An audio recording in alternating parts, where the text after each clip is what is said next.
Agora, às 2h27, vamos falar sobre a questão da Venezuela e dos Estados Unidos também. Lembra que a gente mostrou ontem aqui aquele barco, né, que tem realmente ali um porta-aviões, e parece que já houve uma retaliação por parte da Venezuela, né? Ou seja, a Venezuela já está preparando aí para que, se vier um ataque americano, eles conseguirem responder, pelo menos num primeiro momento. Eliseu Caetano vai chegar ao vivo em tempo real com a gente. Oi, Eliseu, boa tarde. Como é que está sendo, então, essa estruturação por parte do governo de Maduro?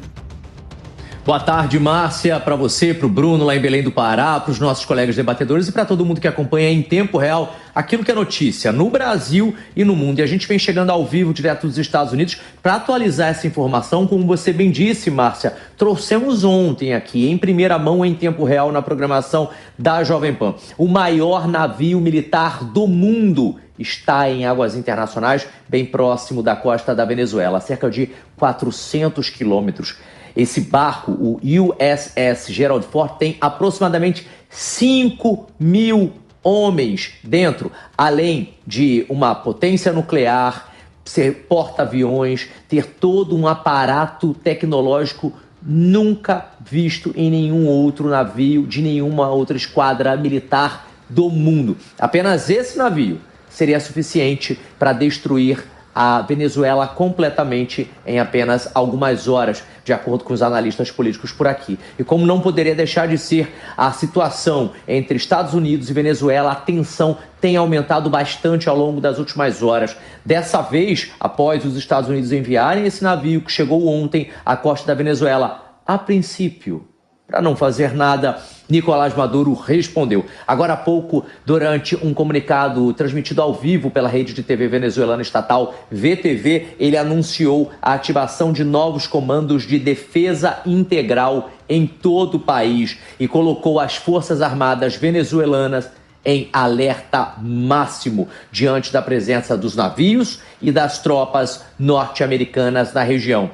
Falei de apenas um navio, mas são 5 navios. Ao todo, mais de 10.000 homens, mais de 10.000 militares das 5 Forças Armadas americanas estão lá. Durante o pronunciamento exibido por essa rede de TV, Maduro afirmou ainda que o país, abre aspas, está pronto para vencer qualquer ameaça, fecha aspas, num tom claro, numa resposta direta às declarações de Donald Trump, que recentemente aí endureceu o tom contra Caracas após começar essa operação em águas internacionais no Mar do Caribe e do Pacífico próximo da costa. Fontes ouvidas por agências internacionais de notícias estão confirmando que o governo venezuelano já treina tropas e também milicianos para resistências prolongadas e táticas de guerrilha em caso de ataque.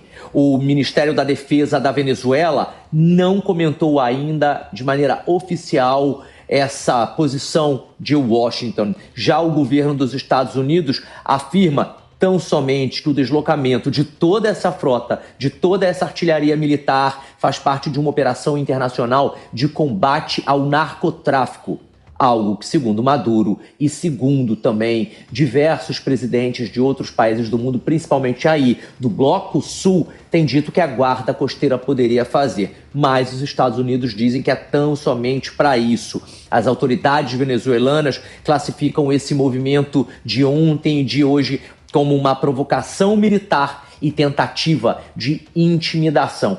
Portanto, a escalada da tensão entre Estados Unidos e Venezuela segue crescendo ao longo das últimas horas. Nós, do jornalismo da Jovem Pan, seguiremos acompanhando, Márcia e Bruno, todas as movimentações que acontecem em tempo real lá no Mar do Caribe, também no Mar do Pacífico. Informação que a gente tem de hoje é que os homens, os agentes da CIA, que é a agência de inteligência dos Estados Unidos, seguem fazendo um mapeamento em terra, ou seja, já teriam entrado na Venezuela, estão fazendo operações por lá, por enquanto secretas, encobertas, melhor dizendo, né? Porque se a gente já tem a informação, os venezuelanos também, com toda certeza, já têm, para mapear possíveis alvos para serem atacados e destruídos pelos Estados Unidos. Dentre esses possíveis alvos estão instalações militares venezuelanas que estariam servindo de base, de apoio para o tráfico internacional de drogas. Segundo as informações aqui dos Estados Unidos, já ventilada na mídia americana,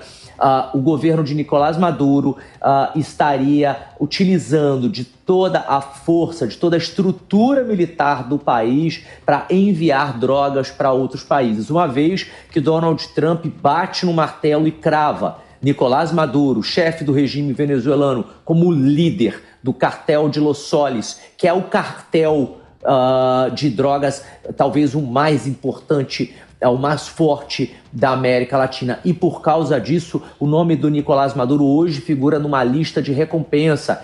Qualquer pessoa que indicar, Márcia, o paradeiro de Maduro pode levar para casa 10 milhões de dólares, mais do que 60 milhões de reais, só para quem der qualquer tipo de informação que leve à prisão de Nicolás Maduro. A gente vai seguir daqui acompanhando essas e outras notícias em tempo real. Eu volto já já.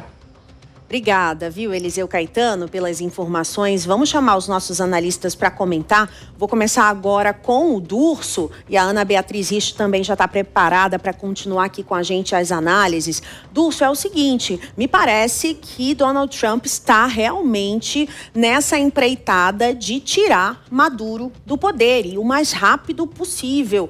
O mundo inteiro está assistindo essa escalada de tensão entre os dois países e não há nada que nós possamos fazer. A ONU não se manifesta. Como que você analisa essa situação? E realmente essa escalada pode até afetar também várias situações aí com o nosso país, né? Nós vivemos ali na fronteira com a Venezuela.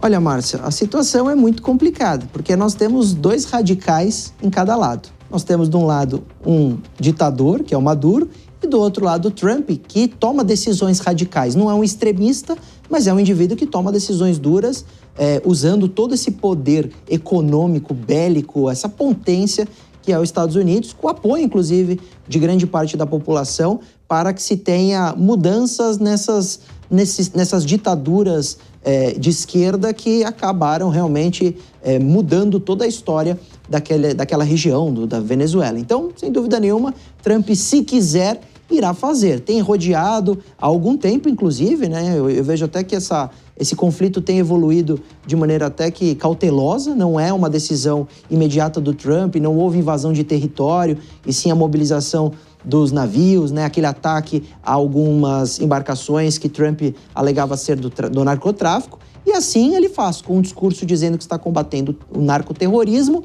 consegue pressionar muito a situação da ditadura de Maduro, que hoje corre atrás do apoio de forças bélicas dentro do seu país, mas sem dúvida nenhuma, nós sabemos que a diferença de poder ali é extrema e que, se Trump quiser, ele acaba com essa guerra em um dia.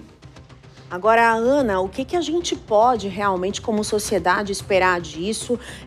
E eu entendo que o presidente Lula nem pode se manifestar nesse momento, porque ele já fez alguns discursos ali que prejudicaram e muito, né, a posição dele, do nosso país, perante aos Estados Unidos, que já não está com uma diplomacia tão boa, com sanção, enfim, com tarifaço. Mas eu acho que a gente tem que dar uma separada nos assuntos. O primeiro é que a comunidade internacional falhou com a Venezuela.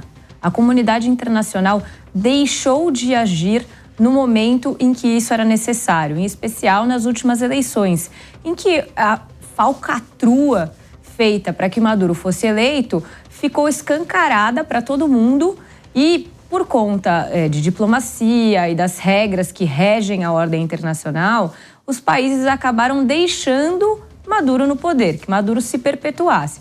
Donald Trump, ele vem como se um salvador da Venezuela e utiliza esses argumentos do narcotráfico, que são argumentos bastante sólidos, inclusive, mas como uma tentativa de enfraquecer essa ditadura e, de alguma forma, tentar trazer um pouco de paz à Venezuela.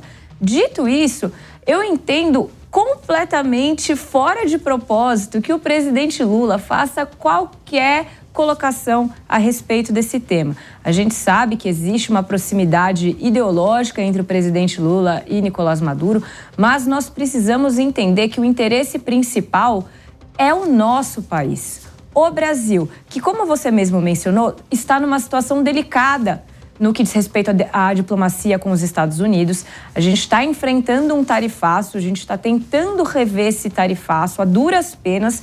Portanto, qualquer frase dita pelo presidente Lula pode colocar tudo que a gente caminhou até agora a perder. É melhor ele ficar quieto. Obrigada, então, Ana Beatriz Rich e Luiz Augusto Durso pelas análises. Já já a gente volta.